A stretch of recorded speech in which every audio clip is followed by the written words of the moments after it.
There was a time when people believed that water carried disease and sin. In medieval Europe, taking a bath could get you branded as a heretic. So how did people in the past avoid dying from filth? Here are 5 bizarre ways our ancestors maintained personal hygiene without bathing or rest. 1. Using perfume and scented powder instead of bathing.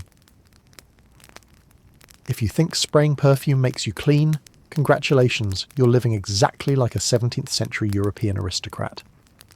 In those days, especially in France, people didn't like to bathe. Not because they were lazy, but because they believed water carried diseases. Doctors in the Middle Ages and the Renaissance taught that when you bathe, your pores open, allowing poisonous air and illness to seep into the body. So instead of washing dirt away, they simply covered the smell. Perfume at that time wasn't just for beauty, it was a form of survival. The nobility, particularly the French court, were obsessed with fragrance. They sprayed it on their hair, collars, gloves, handkerchiefs, even on their furniture. It's said that King Louis XIV of France, the Sun King, almost never bathed. He wiped his body with cloth soaked in wine or vinegar, then covered himself with layers of perfume, amber, rose and musk, to mask his scent. Louis owned over 200 kinds of perfume, choosing a different fragrance each day depending on his mood. Underwear at that time was made from fine white linen, believed to absorb sweat and dirt. So many thought that changing clothes was the same as bathing. A noblewoman might wear 3 or 4 layers of dresses and never touch water for an entire year. In that world, the more you smelled, the more powerful you were. Scent became a symbol of status. A noble could walk into a room, and their perfume would announce their presence before they spoke. Perfumers became prestigious artisans, serving only royalty and the upper class.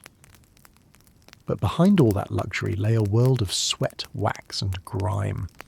The streets of Paris were thick with the stench of garbage and sewage, to the point that people joked, if Paris has a smell, it must be the smell of Louis XIV. When you think about it, you can almost pity those who lived in that fragrant era. A time when people believed that to hide a smell was to be clean, a time when perfume replaced water, and elegance was measured not by hygiene, but by how well you could disguise the stench. Would you like me to translate and expand Part 2? Wiping the body with dry cloth or vinegar into English too, so you can keep the same storytelling tone for your full 5 Ways People Stayed Clean Without Bathing series. 2. Wiping the body with dry cloth or vinegar. During the Middle Ages, and even centuries afterward, bathing in water was seen as a risky act. People believed that when your skin became wet, your pores opened, allowing toxic air, disease, and even sin to enter the body. So instead of immersing themselves, they invented a safer method: wiping the body with dry cloths or diluted vinegar. In noble households, bathrooms were almost non-existent. Each morning, servants would bring in a small basin of warm water mixed with wine or apple vinegar, along with a few soft linen towels. They didn't soak, they simply wiped their neck, underarms, hands and face, then rubbed a little scented oil or powder onto their skin. To them that was more than enough. Vinegar was considered a miracle of cleanliness. It was thought to close the pores and ward off bad air. Some records describe how, during outbreaks of the plague, people would wipe their entire bodies with herbal vinegar daily, believing it could protect them from God's punishment. Common folk were more practical. They used rough cloths, straw or grass, scrubbing away dirt after a day's labour. In villages with little access to clean water, wiping with cheap wine or vinegar was the only way to feel refreshed. And so, for hundreds of years, humanity bathed without bathing.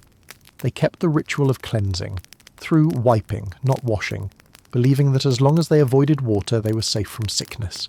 Today it sounds strange, but back then their fear of water wasn't superstition, it was a form of survival.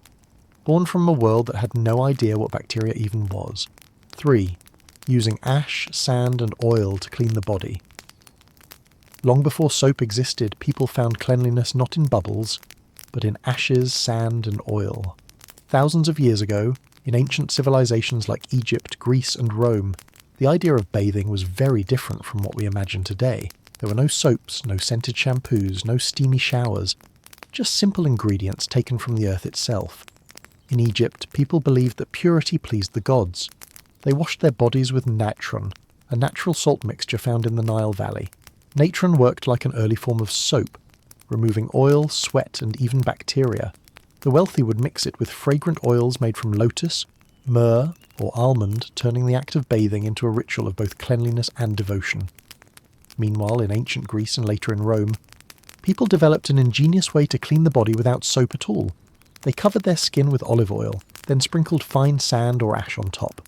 After that, they used a curved bronze tool called a strigil to scrape the mixture off, along with dead skin and dirt. It might sound strange, but the process left the skin soft, smooth and shining. Athletes, soldiers and citizens all did it, often in public bathhouses. Bathing wasn't just hygiene. It was a social event, a place to talk, gossip or discuss politics while servants helped apply the oil.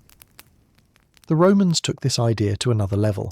In their massive thermae, public bath complexes, people moved from hot rooms to cold pools, scraping and massaging their skin in between. They used ashes from burned plants mixed with oil, which later inspired the invention of early soap. For them, being clean was not only about health, but also about discipline, strength and civilization. To be Roman meant to be well-groomed, to smell of oil and smoke, not sweat and decay. When you imagine a Roman standing in the sunlight, scraping oil and ash from his skin with a bronze blade, you realise that was their version of the modern shower. No soap, no shampoo, just the earth, the sun, and a bit of ingenuity. 4. Cleansing with herbs and smoke.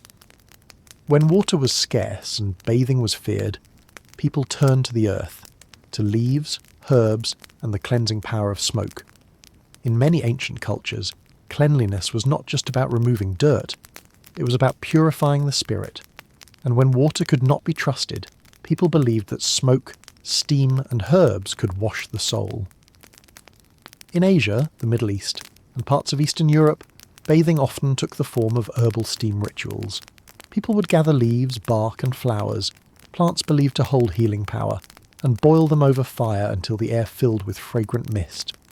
The sick, the tired, and the newly born were often bathed in steam, not to clean the body but to cleanse away bad energy. In many cultures, the ritual of smoke cleansing was as sacred as prayer. You didn't just wash away dirt, you washed away misfortune. In ancient Persia and Arabia, people built small rooms called hammams, early steam baths filled with aromatic smoke from burning herbs and oils.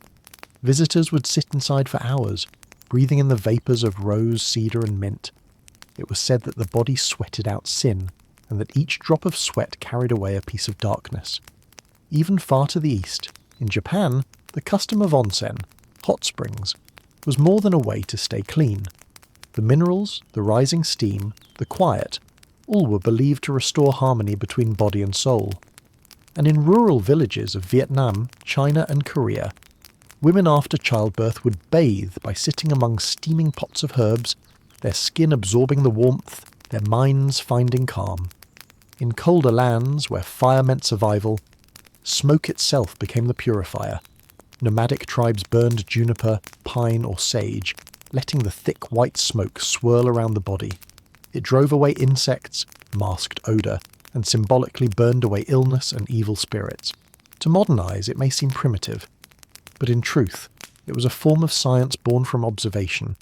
They noticed that certain herbs healed wounds, eased fevers, or prevented rot, and so they learned to trust what the earth offered. For them, cleanliness was not about soap or scent. It was about balance between heat and cold, spirit and body, man and nature. They didn't scrub, they surrendered, letting smoke, steam and time do what water could not. 5. Dry bathing with powder or clay. The concept of dry bathing might sound unusual to us today, but for numerous ancient civilizations, it was an effective and indispensable method of personal hygiene. Among the most notable users of this technique were the Babylonians and ancient Arabs, who harnessed the natural absorbent power of the earth itself. Instead of immersing themselves in water, a practice increasingly feared in the Middle Ages for its perceived role in spreading disease, these ancestors would apply a paste of fine clay, powdered earth, or river mud directly onto their skin. This was far from a casual application. The mixture was often richly formulated with minerals. The process was simple yet ingenious. As the clay or mud dried, it would adhere firmly to the skin. During this time, the powerful absorbent properties of the earth would begin their work, actively drawing out and binding with the impurities on the surface. This included excess oils, sebum, accumulated sweat, environmental dust, and other contaminants that contributed to body odour and grime. Once the substance was completely dry and hardened, the individual would use a scraping tool, often a simple piece of wood or a specialised instrument, to carefully scrape the dried layer away. The brittle, caked mud or powder would lift off, taking the trapped dirt and foul-smelling residue with it. This left the skin feeling exfoliated, refreshed, and notably cleaner, all without a drop of bath water. This ancient wisdom remains remarkably relevant. The very principle of using mineral-rich earth to detoxify and cleanse the skin is the direct precursor to a modern beauty staple, the clay face mask. Today's spa treatments and high-end cosmetic products, which utilise ingredients like bentonite or kaolin clay, are simply a refined continuation of a thousands-year-old practice that helped our ancestors stay clean when a soak in a tub was either socially unacceptable or deemed too dangerous. It was a clever low-water solution that maintained a degree of cleanliness and helped prevent them from literally dying from a lack of hygiene. As you can see, bathing was not a capital offence, but there was a time when it was considered a dangerous, even ungodly act. We are fortunate to live in an age of soap, but our ancestors lived in an age of fragrance and fortitude.